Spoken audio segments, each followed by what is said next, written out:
Welcome back to the Vanessa G Fitcast. I'm Vanessa Gillette, and here with me today, I'm super excited because we have a very special guest. We have Kelly Donoghue on the podcast. So Kelly, a little bit of background on her. She grew up in Atlanta, Georgia. She competed in the Miss America organization growing up. She started that at 15 years old. And then after graduating from the University of Georgia, Kelly moved to New Jersey to pursue law school at Rutgers University. She graduated with her JD in May of 2021. And while studying for the bar exam, she reached out to me and joined Team VGFN to finally get a hold of her nutrition and learn to just feel comfortable in her skin. So she's now been with VGFN for a year and a half now in our Forever Fit program, and she has absolutely just completely transformed her body and her relationship with food while also working long hours at her law firm. So she has really an incredible story here that I cannot wait to share with you guys. But Kelly, welcome to the podcast. Thanks. I'm excited to be here. I'm excited to have you here. And like I said, I think you have really just such an incredible story, and you are one of those people who I think can be such an inspiration for so many of our other clients and just so many other women out there as well. So I really want you to be able to just take this opportunity to share a little bit about yourself, about the highs, the lows, and just what this journey has been like for you. So let's take it back to the beginning. Like before you actually came to VGFN, what kind of challenges were you finding yourself facing at that time? So I guess while I was studying for the bar exam, I was extremely stressed, as you can imagine. And I was realizing that I was either eating everything or not eating at all. And I had kind of gotten to a place in my life where I felt like I have actually no idea how to feed myself. I had kind of grown up in like a pasta and takeout kind of house, which was great. But I never learned like the basics of nutrition. And growing up doing pageants, I had been taught like a very single lane focused way to dial in my nutrition. And I knew how to get in shape quickly, right? We competed in swimsuit. When I was competing as a teen, we competed in what they call the fitness wear. So little spandex shorts and whatever tank top they had picked out for that year. And so I had learned how to eat chicken and broccoli and drop weight quickly and exercise to burn out. And then when I stopped doing pageant, it was like hitting a brick wall. I was totally fatigued on that lifestyle of cutting out all this weight before a pageant and then eating whatever the heck I wanted afterwards.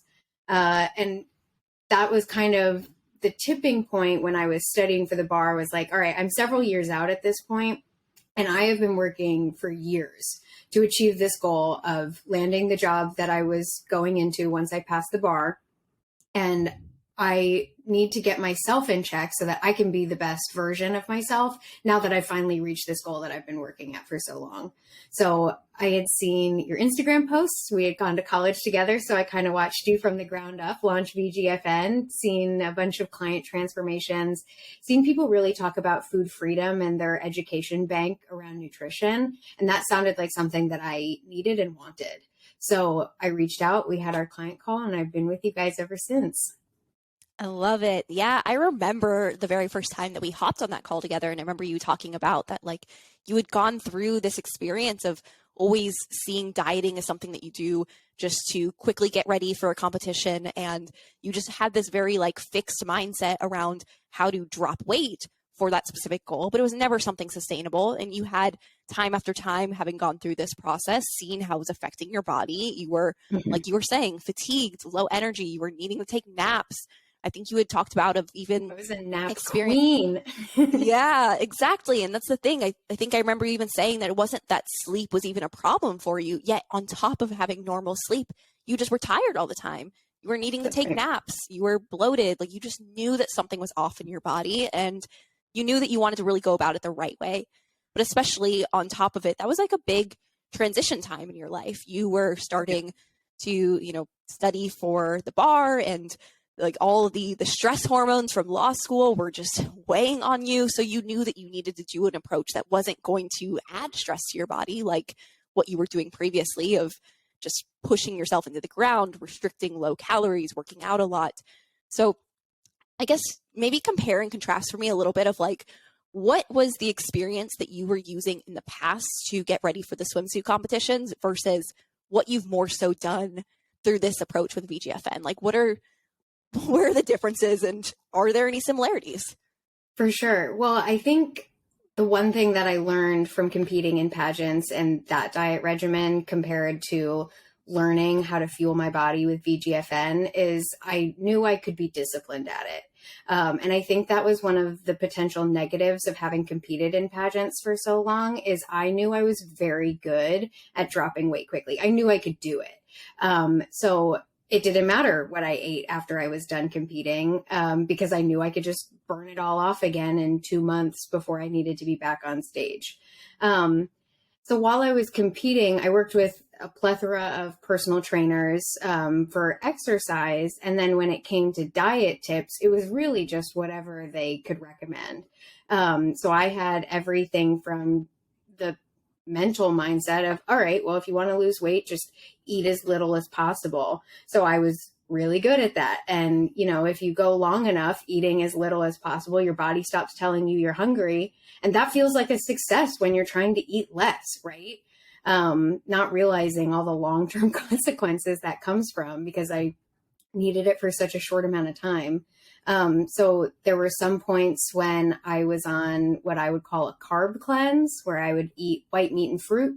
I could eat as much of it as I wanted, but I could only eat white meat and fruit. And so I would cleanse for 7 days. And then I had a very strict vegetable, white meat, protein, 6 times a day schedule. And competing with other women, there's a camaraderie in the environment, which is nice because you don't necessarily expect that from pageants, but you're around a lot of people all in a very similar mindset, and very few of us, from my experience, take the proper route of getting ourselves in long-term shape. We get ourselves in quick-term shape. So you pick up little tips from everyone else that you're competing with. We would take dandelion root pills to completely dehydrate ourselves before the pageants.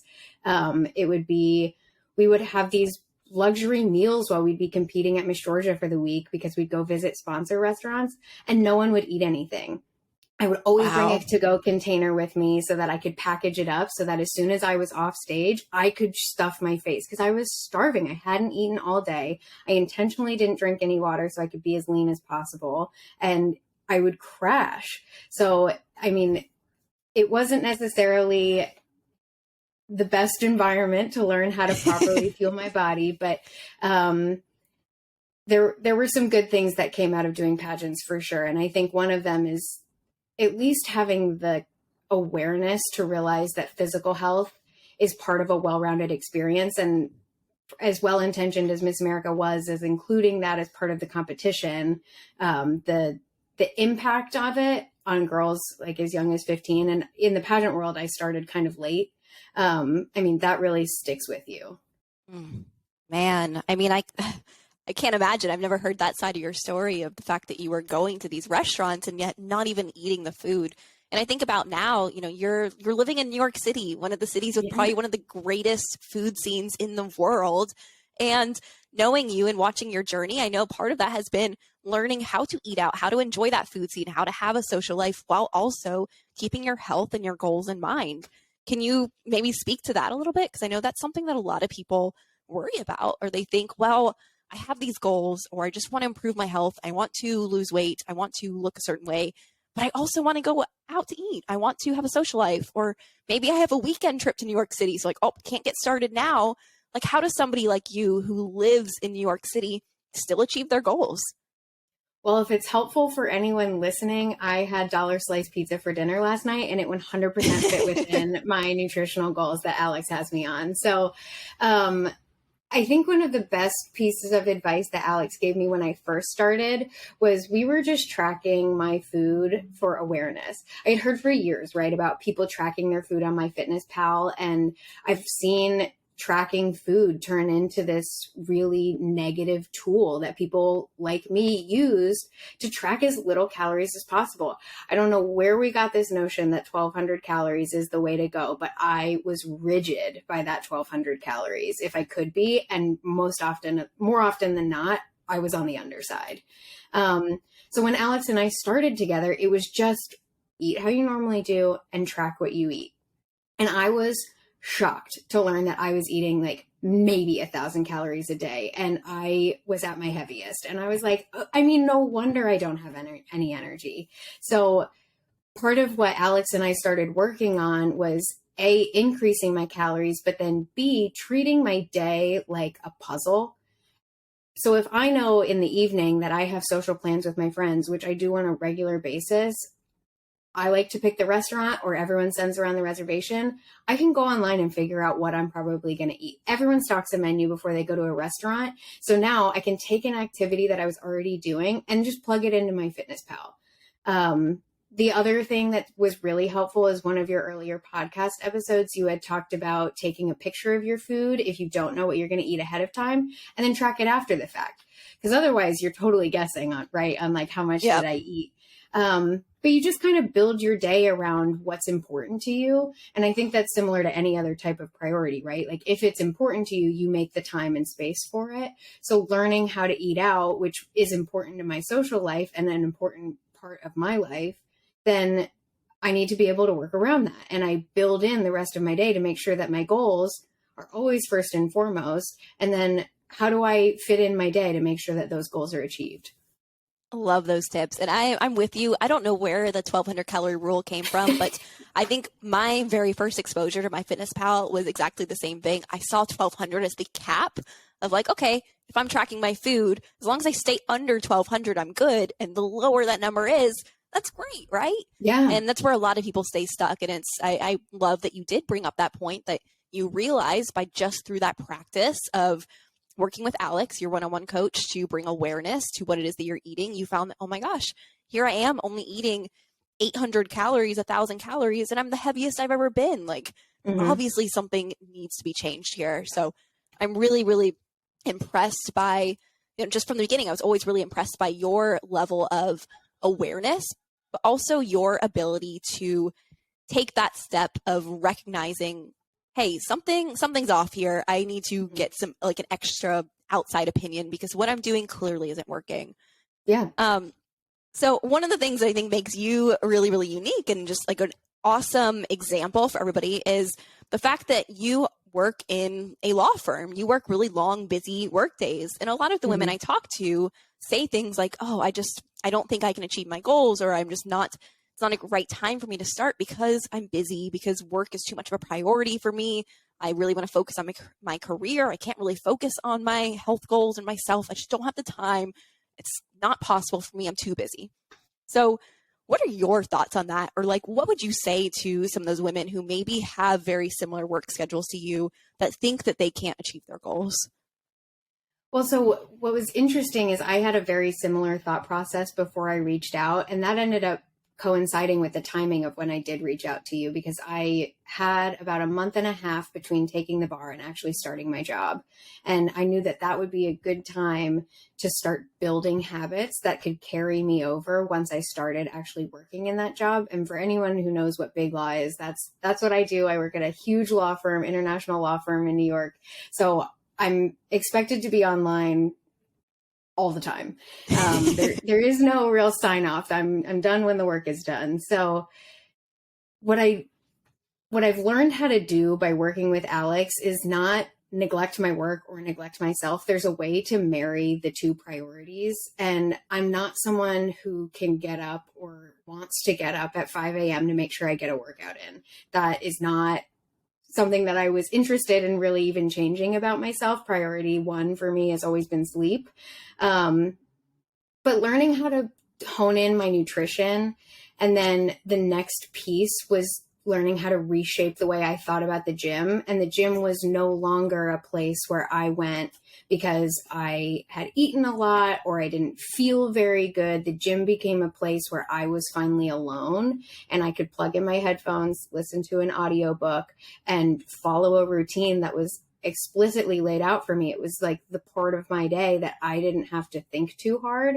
And so it became this place of peace for me. And I think that mental shift from the gym is somewhere where I go to accomplish, X, Y, and Z physical goals. And instead, the physical goals became a byproduct of treating the gym as a place where I can take a break. And Alex has also been really great in working with me to adjust the lengths of my workout. So if I have time to do a 30-minute lift at lunch, I'm going to do that instead of a weekend workout when I have more time and I can go spend like the full hour getting my lift in and really taking my time. So we've prioritized movement throughout the day rather than physical goals, and treating the mindset shift on what the gym is to me. And those two things, I think, were really the key to making sure that it was something I wanted to fit into my day. I love that. What does your current workout routine look like? Let's give our listeners some perspective here. Speaking from the girl who used to work out 2 times a day to get ready for bikini competitions, like, what does your working out movement look like now? So right now I'm actually training for a marathon. I realized I've been at my job now for about 1.5 years, and that was a long-term goal, like I was telling you about before, and getting my health and nutrition dialed in was also a long-term goal. And now I have more energy than I ever thought I'd be able to. I don't even drink coffee anymore. And so it had been a while since I had set a goal for myself that I could tangibly work towards and then achieve that wasn't work related. So I had seen a TikTok of a girl who walked a marathon in a work day. And so I texted Alex and I was like, if she can do it, I can do it. So I'm walking a marathon on April 1st.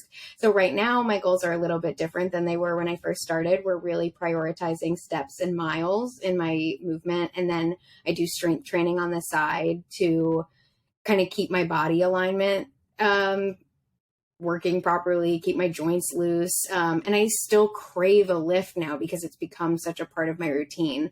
But so during the week, I've been doing 2 mid-distance walks. On the weekends, I do a long distance walk, and Friday mornings and Sunday afternoons have been my lifting days. So I'm just able to fit them in where I can. And I've figured out how it fits best in my schedule, and that ebbs and flows, right? It's like, if one week I know it's a little bit busier, I'm going to work out earlier in the week. And we've also established workout windows when I was only weight training. And that was really helpful for me. Instead of being so rigid on, I'm going to do a lift on Monday, Wednesday, and Friday. Well, what if Wednesday comes along and a 7:30 meeting gets dropped on my calendar? And that was when I was going to go to the gym. Now what? I don't work in an environment where blocking off my time to work out is going to work. If the partner is ready for a meeting at that time, you are on the meeting at that time. So I needed to figure out a way that I could adjust. And the way that we accomplished that was these workout windows. So can I get one lift in at some point between Monday to Wednesday? If I've done it, I've gotten the first half of my week done. Can I get in another lift between Thursday and Sunday? If so, I've done my job for the week. And I always have time on the weekends. So I'm able to schedule it in to make those two things work. And that broad range of days makes it a lot easier to get a goal accomplished, because now it's flexible instead of being so rigid that I'm stuck. Oh man. And this is the stuff that really shows why you've been successful, because so many women get too rigid in their expectations of themselves, whether it's from the very beginning, before they even ever sign up for working with the coach. They might say something like, I just don't have the time or the ability to focus on myself right now. And if I'm going to sign up for a program or work with a coach, I want to make sure I can give it my all. And that's a backwards way of thinking, because you don't go into a program like, oh, my life is so easy, I have so much time and space, and now I'm going to get this extra help. It's the best time to reach out and ask for help is when you feel like you're too busy, when you feel like you're struggling, when you just don't really know how to get there on your own. Because having a coach, that second set of eyes to take that look at your schedule, to look at your circumstance and help you see that there is another way, that we could fit in a 30-minute workout into your lunch break, that we can do workouts on different days of the week, that it doesn't have to be so rigid. And then another thing that I love that you've talked about here is that this goal of walking the marathon, it is coming not from a place of, I want to change my body, so I'm going to go do a marathon. It's coming from a place of, I love what I've achieved with my body and I feel so good. What's next for me? Now what can I work towards? I found a new goal that has me excited. Now I'm going to work on that. And those are the things that keep women engaged to where they stay healthy, they stay fit for the long term. Because if we don't have a goal ever, then that's when we start to fall off of things. We start to fall off of the routines that make us feel good. We start to lower our expectations for ourselves of what we really want to achieve. And we might undo our progress over time. But, when we get to a place, it's not always about body composition. It's about, okay, what do I want to work on now? And it might be some kind of out of the box goal, like walking a marathon, which I don't hear a lot of women expressing they want to do. But finding something that excites you, whether it's a strength goal or a competition type of a goal or something along those lines, having a goal in place is just another milestone to keep you moving forward and keep you engaged and keep you excited. And man, I'm so excited about that one. Thanks. I wanted to touch on something that you had said just a little bit ago about the rigidity of diet and exercise plans that I've experienced in the past compared to now. And one thing that I was not expecting and was pleasantly surprised to have received from VGFN was grace. When I started, I knew I had a plan. I knew I was supposed to be eating X amount of calories. We eventually introduced eating certain grams of protein, and then we introduced tracking carbs and fat. And it's an ongoing thing that I'm constantly thinking about on how do I meet these goals? And I'm not perfect at accomplishing those goals every single day. I don't always hit my workout windows. And I remember the first few times I checked in, I was all over it because I'm excited. It's a new program. I think I'm going to crush it. And then life starts to settle back in. And I remember that first check-in where I didn't hit everything that I was supposed to be hitting and really kind of beating myself up in the check-in form. And I was met with, hey, you had a really great week. You still hit X, Y, and Z. You may not have hit A, B, and C like we had planned, but 80% progress is still better than 0% progress. And I still focused in for those 4 days instead of the 7. And so having someone who felt like they were on my side and was able to help shift my mindset from having to be rigid and perfect on hitting my workout windows, hitting my macros. Now I'm met with celebration when I am close, or when I hit more than I did the week before, or when I hit a new PR in the gym. Just little celebrations that tie into what you guys ask us about on the check-in form, which is how do you be 1% better? Sweeping changes aren't sustainable, but how do we slowly introduce incremental steps that make you better along the way? And I have someone on my side who's A, being tough on me when I need them to be tough on me, but also B, supporting me when I didn't quite hit it that week. Man, you're just dropping some serious knowledge bombs in this podcast. I think this is going to be a hit for our listeners. But, Kelly, we've alluded a few times to the incredible transformation that you've had with us. And one thing I'm really, really excited to talk about here is the fact that you have had an amazing body composition change, meaning your photos from day one to now look so different. Your abs are showing and popping out from every angle. Your back has some incredible muscle tone. You have an amazing shape. Like your arms are toned. Your butt is lifted. Like you're looking just lean all around. And you just look healthy. Thank you very much. Heck yeah, girl. Be proud of it. But the crazy thing is I wanted to start with those angles of it because here's the kicker. Your weight on the scale has hardly changed from day one.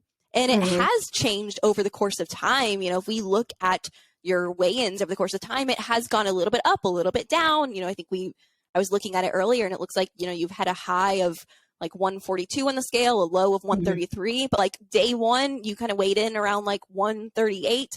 And currently you're weighing in around 138 and the look of your body is entirely different.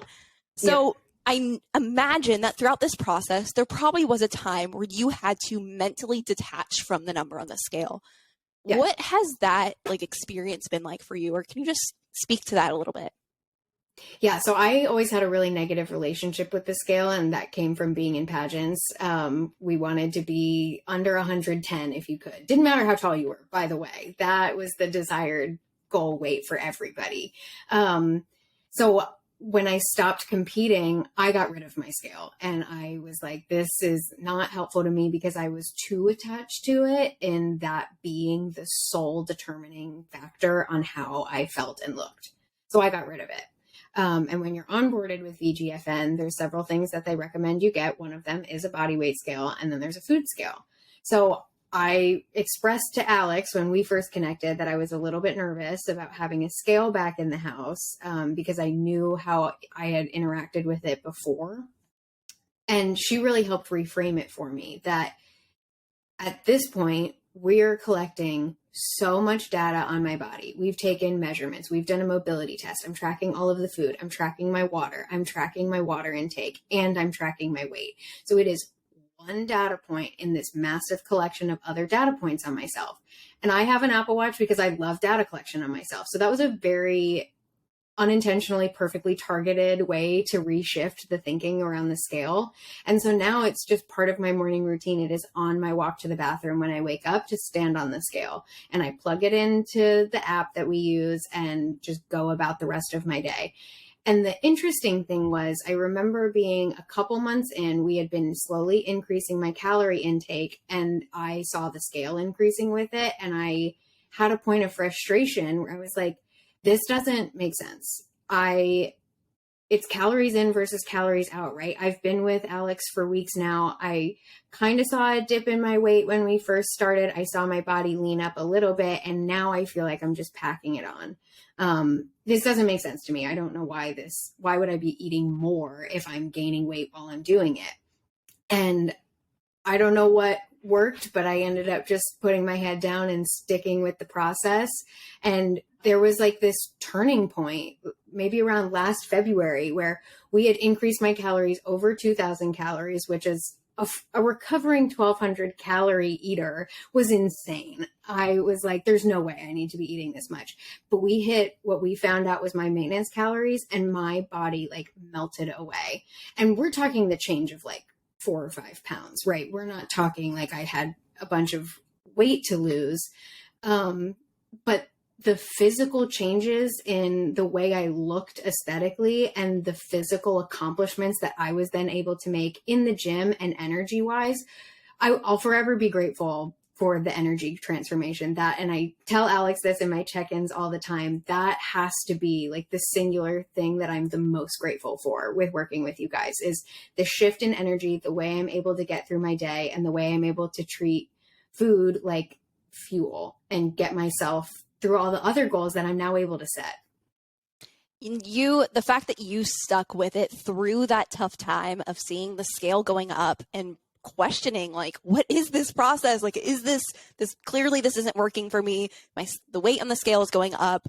I'm not like seeing these drastic changes in how I look. Like I should probably back out now. But yet something within you said, you know what? I'm going to trust this process. I'm going to keep focusing on the process, and I'm going to wait and see what happens. And because of that trust, and because you allowed yourself to relax into it, where a lot of women I even find start to stress out about it more. And through that process of now stressing over their body changing and stressing over, is the process working for me? They can delay that change that you saw in your physical body, because now they're raising their stress hormones and now they're stressing over things, and they can end up in a worse cycle. But you relaxed into it. And that's when we saw that change where, like you were saying, it was just like suddenly the body fat melted off. And suddenly, from the strength training that you had been doing, you were building that lean muscle, and that was showing. And that's where the shape of your body completely changed. So while you're saying like, okay, 4 or 5 pounds different on the scale, it's not about the weight on the scale, because that's why I'm saying the body composition changed. You dropped body fat, you added lean muscle, you dropped inflammation from all that stress from law school, from feeling fatigued all the time. Those biofeedback markers of how you feel are going to affect how you look. So if you focus on improving how you feel, how you look is going to improve over time as well. And I think you've done an incredible job of that. I mean, for our listeners, if you're like wondering what this transformation is like, well, if you're watching on YouTube, we'll put the transformation in here for you to see. And, if you're listening to the podcast, just scroll back on my Instagram. I shared her transformation in a reel recently, so you can check it out. But really, really incredible. One thing I am curious about, Kelly, so I know that you and your relationship with Noland, your boyfriend, so I imagine that through this last year and a half of you going through these different experiences, going through the ups and downs, for you evolving in your relationship with food and your relationship with your body, I imagine it's affected him a little bit as well. Can you speak to that a little bit? For sure. So Nolan was, like you, a college athlete. And so he had a similar experience to I had when I quit doing pageants of like, oh, thank God I can do whatever I want for the first time, you know? So it's been really fun to go on this knowledge process for myself and watch him take interest in it. Cause it's not my place to push the journey I'm on onto somebody else. But by natural curiosity, he started to pick up little tricks, and now we'll go to the gym together sometimes. We work out separately, but we'll go to the gym together sometimes to get each other there. He's put himself on the hook to do part of this marathon with me because he wants to be part of that goal. He is very dialed in on what we're eating because he's mindful of my goals while we're doing it. And the byproduct is we both feel and look so much better than we first were when we started dating each other. And neither of us were necessarily in a bad place, but watching each other take care of ourselves in our own way and being able to share the tips and tricks that we've learned has been great. And recently we were having a conversation where I think he wanted to make a sandwich for dinner, and he was like, but I shouldn't eat the bread. That's bad. And I remember having a visceral reaction and being like, food is not good or bad. You know, that I have a really hard time with thinking about it like that. And I've tried to have conversations with him, and they're landing, it seems like, of the food is not good or bad. Food is fuel. How do you want to use it? And if you want it that badly and you don't let yourself have the bread in the sandwich, you're gonna eat it later. You know, build that into your day. You need carbs to fuel your day. It's like one of the key macros, right? Is how many carbs are you eating? So we've had that conversation a lot. And I think I'm watching him also reframe the categorization of food as either good or bad. And that's so cool. Just you working on yourself, of like the side effect of that, of how it's affected the other people positively around you too, which is really incredible. Sometimes I think when people go about their health changes in the wrong way, it can have almost the opposite effect, where it can have a negative effect on their relationships with others. It can distance them from people. And it sounds like you've done something really amazing there within your relationship. Speaking of relationships, one thing I wanted to ask you about, Kelly. So, you know, what was that now? Like 6 months or so, we had our first Forever Fit retreat down here in Florida. Yeah. And prior to that retreat, I remember you telling me at the retreat itself, which you ended up coming to, that beforehand, you were not planning on coming. You hadn't really been super involved in the community at that point. You had been a star student in our one-on-one coaching, but you really at that point were like, I'm a little skeptical of this thing. Like, this was our first retreat, and I know Alex was really pushing you to come, and you were like, I think you had told me, like, I was so prepared to just give all the work excuses for why I couldn't come, but something changed within you and you decided to end up coming. So, I mean, what made you decide to come, and what was your experience like at the retreat? So I think it was very similar to the idea that kind of led me to want to do this marathon. Is it had been a while since I had really pushed myself outside of my comfort zone. And this was a silver platter opportunity to do just that. And so I kind of just ended up getting out of my own way and made those social plans when I was feeling social one day, and I booked my plane ticket. And to make myself feel a little bit more comfortable about it, I booked other travel for after the retreat weekend so that everything lined up together. And so if the retreat was terrible, it was okay because you had another At least I had something else to do after. Totally get it. But so I remember being in the Uber from the airport over to the house that we were all staying in, still just like sweating bullets about going into this group of people where I assumed everyone knew everybody else and I was going to be the person who didn't know anybody. And that's a stressful situation to put yourself into. And I have social anxiety. I was talking with my therapist about it, and she's like, you're going to continue to shrink your world if you only see the same people over and over again. And something I had talked about while we were at the retreat that I pulled from my therapist was to change your circumstances, you have to change your environment sometimes. So I had been working really well and strongly with Alex, but I wasn't, like you said, plugged into the community aspect of it. And so going down and meeting other people who were on similar journeys to me and being more focused on the mindset of how we all talk to ourselves, what our long-term goals are, instead of like, hey, we're all at this fitness retreat and we're going to bench press a bunch of weight together. You know, it wasn't like that. It was like a bunch of women all being together, supporting each other and learning from each other. And it ended up far surpassing my expectations for what I thought the retreat was going to be like. And by the end of it, I was really glad that I, got out of my own way and did something that was beneficial for myself. Amazing.